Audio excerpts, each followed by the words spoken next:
One experience that I had that was really cool for me to watch play out was on last year's trip. A mother approached me at our first meeting, so 10 months before the actual trip happened, and talked to me about her son. And he was totally inactive, didn't want to go to church, didn't want to be involved with anything.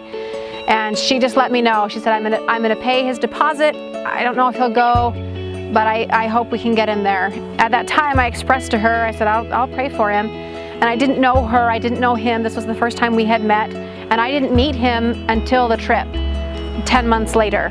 But during that almost year's time, I prayed for that youth. He ended up coming on the trip. And I know it wasn't just because of my prayers. I know his family was praying for him too, and others, but it ended up being such an amazing experience to see him and know where he was before.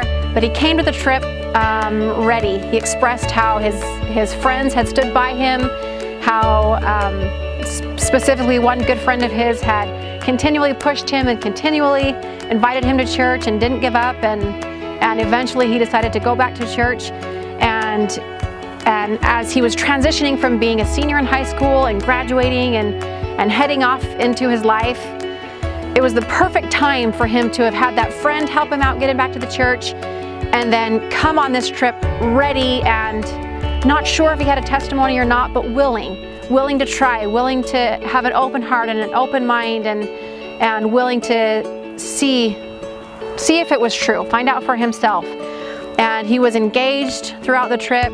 And at the end of the trip, this boy who wanted nothing to do with the church a year prior was excited to go home and tell his parents he was going to serve a mission. And he's on that right track. He's doing awesome.